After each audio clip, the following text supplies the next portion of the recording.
Hello, I'm Caroline Fairchild, and welcome to LinkedIn News Live, where the business conversation begins with you.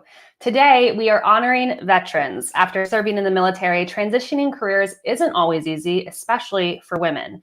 Women vets face high rates of underemployment and face discrimination when considered for leadership positions. So why are they such an overlooked talent pool? We're going to hear from one veteran and her journey to becoming an FBI executive. But first, let's speak to one woman helping female veterans become entrepreneurs.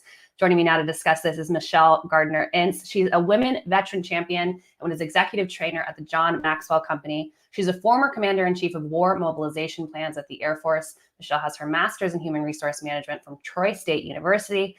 Michelle, welcome to LinkedIn News Live. Thank you. Such an honor to be here with you. I have been looking forward to this conversation, and it's a conversation that we need to be having not just on Veterans Day, but I'm glad we are starting here with this. Let's start with you. How did you get involved in the Air Force in your military career? Well, I have never been without a military ID card, so I'm an Army brat, as we call it. And it's so interesting because when I went to Tuskegee, I basically saw these amazing ladies in a blue uniform. And at that time, you had to have ROTC. If you took ROTC or PE, were mandatory classes because Tuskegee was a federally funded school. So the logic of a 17-year-old, take ROTC. Little did I know that would not be without physical exertion. But, I loved it so much and ended up getting a 4-year scholarship in the Air Force and spent 27 amazing years. And during some of those 27 years, tell us a little bit about what some of your responsibilities were. Absolutely. I'm always, just humbled and honored that little Black girl from Georgia would get the opportunity to, manage a $1.2 billion portfolio with 7,000 people working for me in 87 locations. Still my most fun job. And that was with the Army Air Force Exchange Service, which is headquartered in Dallas and includes military, retail, all kinds of food services and franchises. And, I've done everything. I've been a deputy base commander. I've done audits, run hotels and, dining facilities. So just a myriad of operational and leadership kind of opportunities that I just feel honored to have. I think that there's no question that a lot of vets get a lot of leadership opportunities when they are in service, but we have LinkedIn data that's showing us that sometimes those responsibilities are difficult to explain to the civilian world. In the work that you're doing now, what are some of the disconnects that you're seeing when vets try and go to the civilian world for employment after service? Well, I'm mainly focused on entrepreneurship, but I think, entrepreneurship, employers have an opportunity to look at veterans in a different way, not just as employees, but also to look at them as entrepreneurs, right? Translating our knowledge is hard, but also I think part of it has to do with the transition of those companies understanding that veterans want standards. They like they're accustomed to having instructions and checklists and tech orders, and so that's very I think important.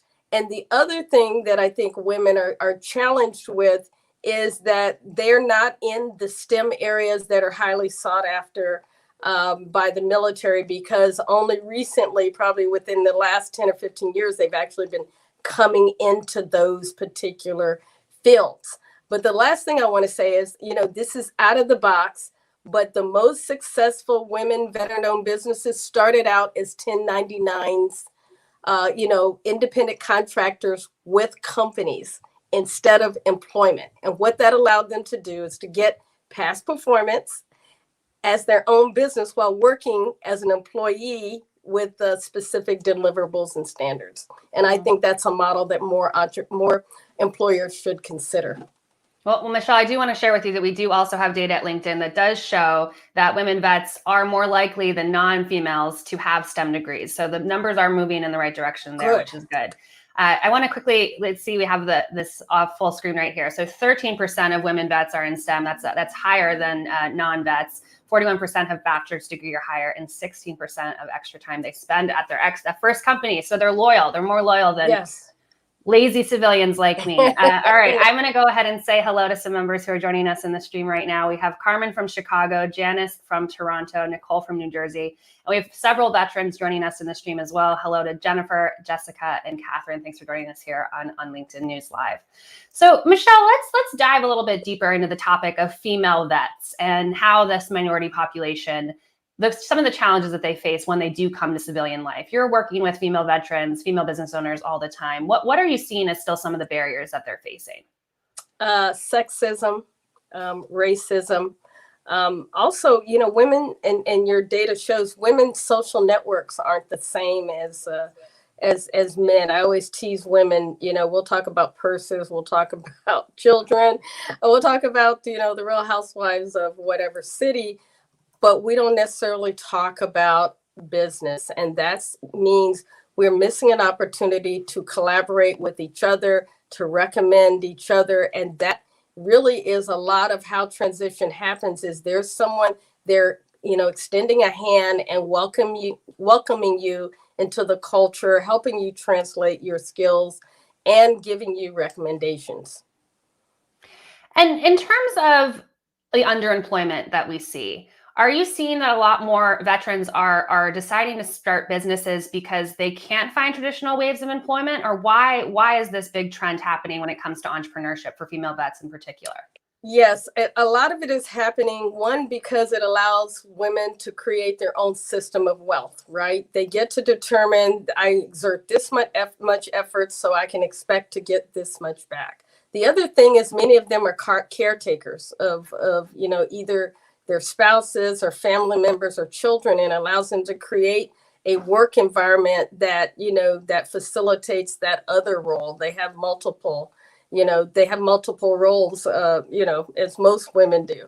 But I think that, entrepreneurship is allowing them to solve problems they're already equipped to do and to get paid handsomely for it, rather than, going to a corporate entity where they'll say, oh, no, we don't do that, or we don't need that, and be boxed in or limited when they know they have the solution. And one of the things that, I talk to women about all the time is using the Uncle Sam method, right?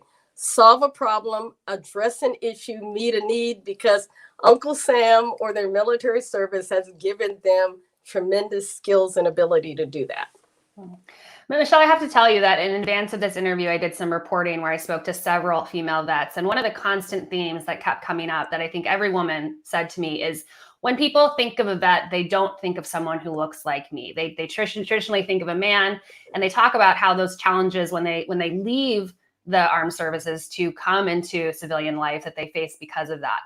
You're someone who sees the real face of female vets all the time. What are the misconceptions? What do you want people to know about how diverse and also qualified this pool of talent is?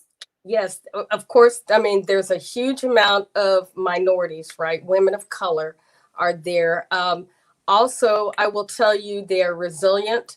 They have the ability to be very resourceful.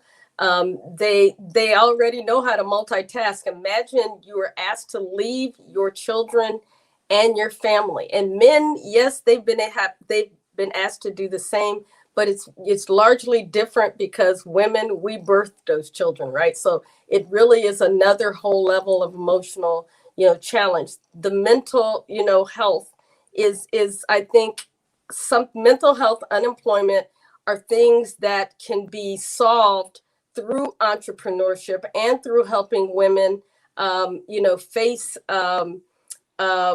these issues if they have a purpose, if they have a mission, and entrepreneurship does that.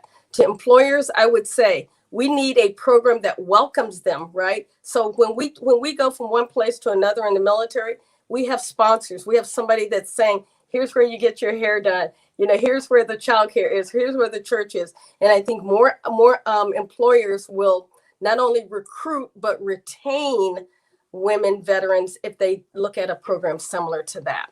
Well said. Well, Michelle, before I let you go, I do see a ton of female vets who are in the stream right now. Advice for those who maybe want to start their own business or still looking to make a career transition at this point? Absolutely. I would say, first of all, everybody talks about a funnel. Everybody's saying, take this funnel and then go, stream it down. I say instead, be a sniper and turn the funnel upside down. As a sniper, you're very laser focused on your client, your market, be very specific about that. And then the second thing is turn the funnel upside down, enter a market very focused on one or two customers. And then once you've proven yourself, then you can spread out like this. So turn the funnel upside down, and be laser focused and use the Uncle Sam method. Solve a problem, address an issue, meet a need, and someone will want your skill sets, because let me just say this: women are underpaid, underutilized, undervalued, and underemployed. Even when we get a job, most of the time we're overqualified and overeducated. So thank you so much for having me. Yeah, Michelle, I can't let you go yet. The stream doesn't want you to go. I have a question here from Catherine. Catherine wants to know, how can I negotiate military service into job opportunities? I find my 6 years are considered half time for leadership roles. Yeah. I think that's really a tough thing. Negotiating your skill set. And I've had that experience. Oh, you got to start at the bottom, right? So, but I would say, first of all, be very focused on how your skill sets address that particular requirement. I think that's very important.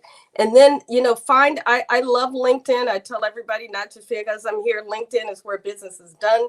People are very generous. Reach out to them and ask them, can I get an informational interview? I'm interested in talking to you about what I want to do and how you got there. So I think that's, extremely important. But skills that transfer from the military to the corporate world: leadership, first of all, without question. The ability to manage a diverse and geographically separated group of people, tremendous. We're accustomed to managing and working with people that don't look like us, right? And I think, the Department of Veteran Affairs does an extremely great job. And there are programs called, the Vocational Readiness Program. There's also the Women Veteran Entrepreneur, program, which you can go to the VA and look up the Women Veteran Small Business Initiative resources. There's resources at small business. So think about having a entrepreneur focus while parallel with an employment, because then maybe you can work one until you can build up your entrepreneur track. So I say pursue both. Yeah, such great advice. And Catherine, thanks for asking that question in the stream. We wish you luck on your job hunt. Michelle, thank you again for joining us on LinkedIn News Live. I'll talk to you soon. And I want to salute my sisters. Thank you for your service and sacrifice. And thank you, LinkedIn, for celebrating us. That was Michelle Gardner-Inns. If you're not following Michelle on LinkedIn, be sure to do so. She's one of our top voices in the military that we put out this week as well. All right, we're going to continue the conversation on women veterans with Katie Noyes. She is the FBI Senior Strategic Advisor for Technology Policy. She worked as a senior systems analyst at Dragon Research and Engineering and has spent several years as a military intelligence officer. Katie has her master's degree from the Eisenhower School of National Security and Resource Strategy. Katie, welcome to LinkedIn News Live. Thank you so much for having me. I really appreciate it.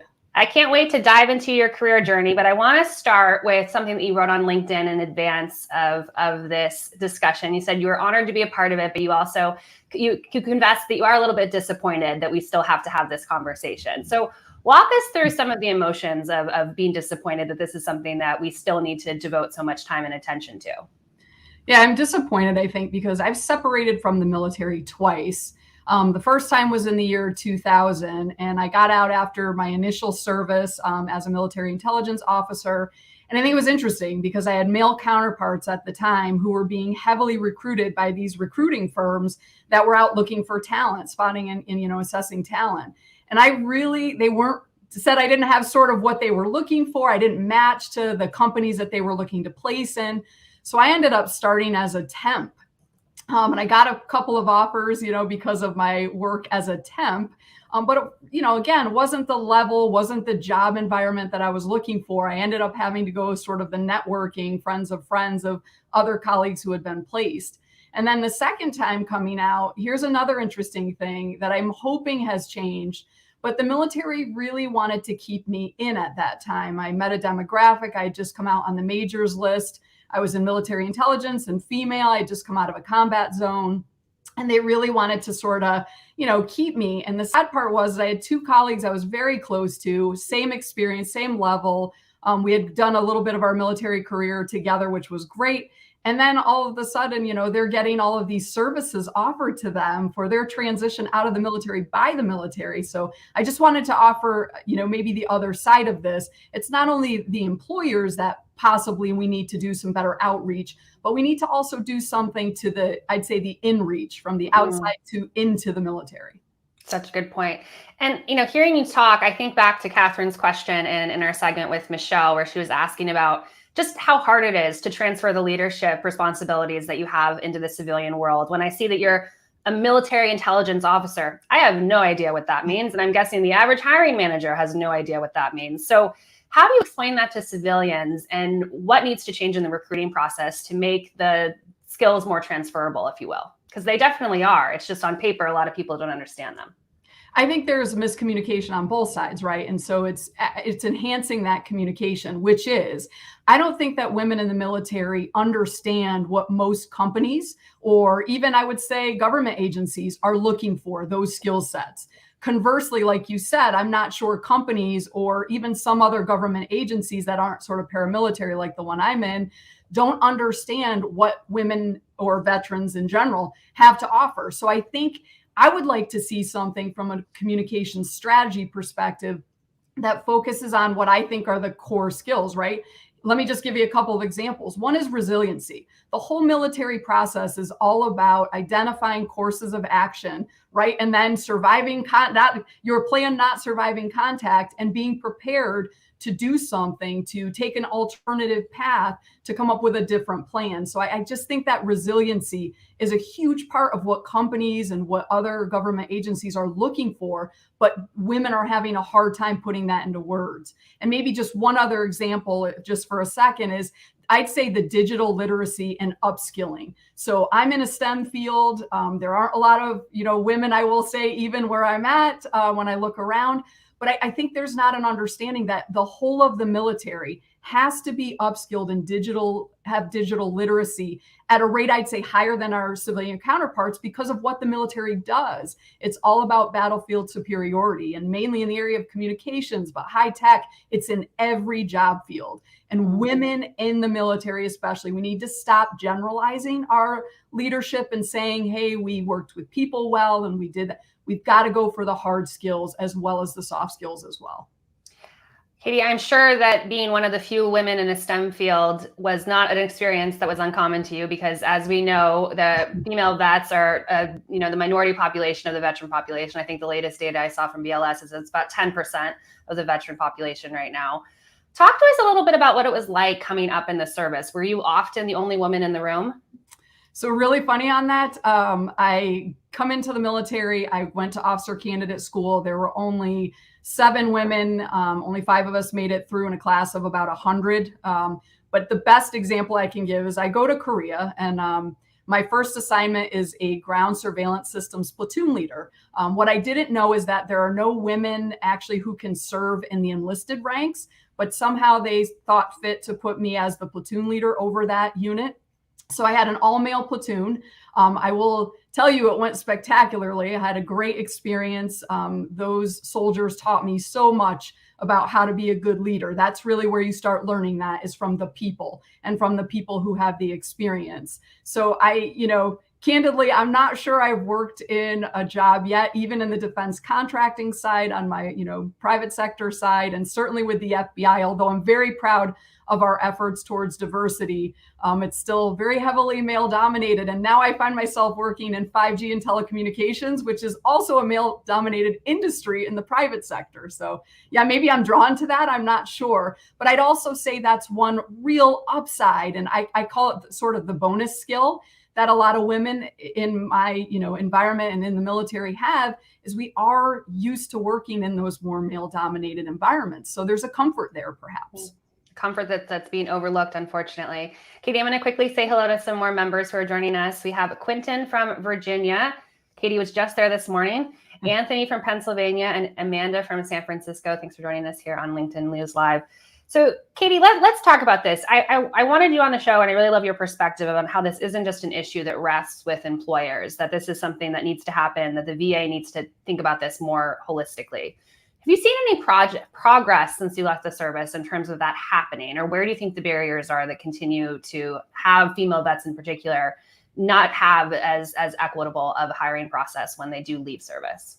Yeah, I think Michelle hit the nail on the head on that, and that is the networking aspect. And again, I think a lot of these programs look at women, and I've faced the same thing, by the way, that Michelle has, where, you'll be standing with a group of men and people automatically assume they may have some service or something service connected. And then you sound off and say, I served also. And I think people are, usually they take a second look rather than just sort of the deferential treatment.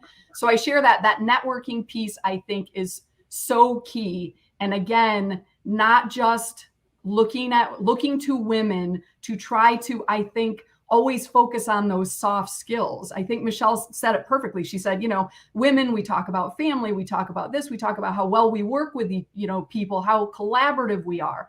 What we aren't doing, and what I think we don't have programmatically or more systematically, a way of really getting at those hard skills and matching to capabilities. So I'd like to see more programs that bring in exactly what employers are looking for. And I'm not saying the prospectus sheet that typically says a proven leader or someone who's had this, but those hard skills of, no, really, what exposures are you looking for? Because I think that would give the military servicewomen and veterans an edge, actually, dealing with budgets, dealing with leadership, decision-making, that leading of a team of disparate, functions and multidisciplinary towards succession, towards succeeding. And I think, again, those are the proven results, but I'm not sure we've quite captured how to deliver that in a systematic way and I'd say this, inside the service, the VA, and then to our, partners in industry and the corporate sector.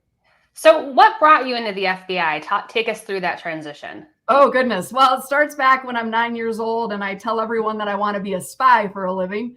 And it's funny because I went to a recruiter. And so this is something I really do want to offer, because I liked the question you asked Michelle at the end. But so when I first moved to DC after getting my bachelor's degree, I thought the FBI would hire me like right off the bat, right? Like I came and I'm in DC and I have this great bachelor's degree. And, they kind of laughed at me a little bit and said, look, kid, you need a master's degree or you need military service. So that is actually how I ended up joining the Army. I said, well, I'm not going to let this dream die. I've wanted to work for an intel service, and I'm going to continue on. So I'm going to find a way to get there. And so for me, this has been a long-term strategy or a long-term plan. And I had to go in the military. I worked for defense contractors. I tried all kinds of things to make sure, right, that I could realize this dream. And again, I know not everyone may, find all of this and navigate, but I think that's a key message here, which is, look, if you're not getting the offers or the exposure or the invitations or those kinds of things, or where you want to be at the first step, the first try, you have to stick with it. And again, that's where I think there's a great advantage to having served in the military, where you're going to face most things are not going to go the way you planned or the way that you thought or in the timeline that you really wanted. And I really think that's a benefit. I would love, please take this if you're someone just starting out. You may not get it tomorrow, but just stick with it and don't give up. And again, that's another military, right from the start of basic training, officer candidate school. You just can't give up. That's such great advice. And I have to share with the stream the terrible joke that I took at the beginning of the show. Katie had to get this speaking opportunity vetted by the FBI. So I think this is the first time that the FBI actually knows what I'm doing, and hopefully the last time. But Katie, thank you so much for joining us on the show. We so appreciate your time and of course, your service. Thank you so much. And I love that LinkedIn is doing this. Thanks so much for recognizing. All right, Katie, thank you. All right, that was Katie Noyes. She's the executive at the FBI. I want to thank her for joining us on the show. All right, we're ending our live coverage today with a conversation with a story of a vet whose life after the military became, well, let's just say, very caffeinated. Producer Stephen Valdivia and senior news editor Jordan Dahl bring us the story of one small business owner hoping to make a difference one cup at a time. Of coffee is something we may take for granted, but for Luke Schneider of Rockford, Illinois, it was a lifeline. I started drinking a lot of coffee while I was in the Navy, working long shifts and long hours. And then when I got out of the Navy and became a civilian firefighter, I drank even more coffee because we're working 24 hours straight. And the Navy was horrible. It's like brown, caffeinated water.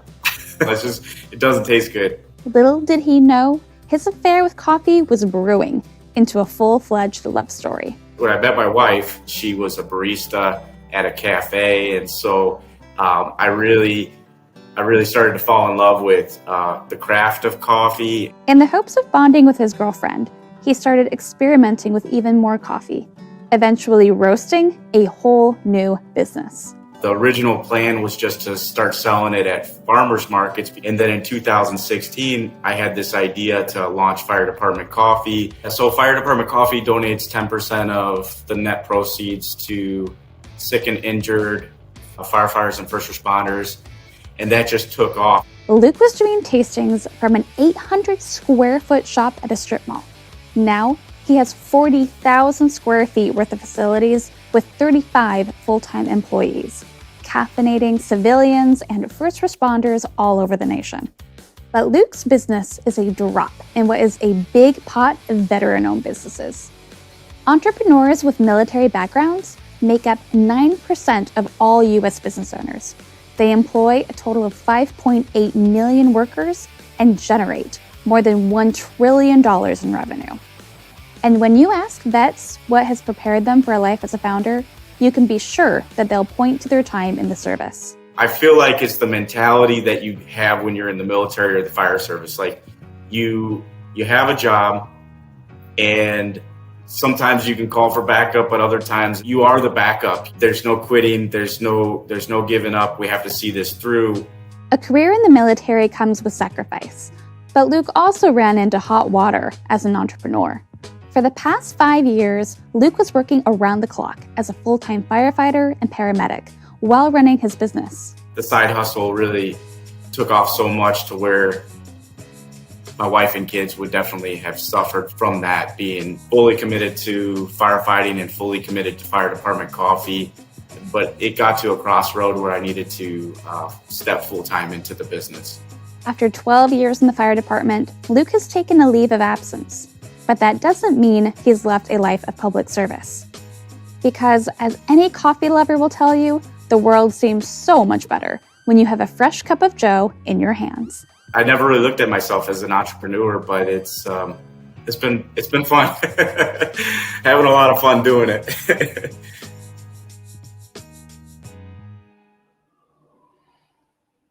You can keep up with Luke as well as his coffee company by following his LinkedIn profile. This week, we also released our inaugural Military Top Voices list. There are 10 of the top voices speaking about issues relevant to the military community. You can check that out by going to your LinkedIn feed, to the box right to it.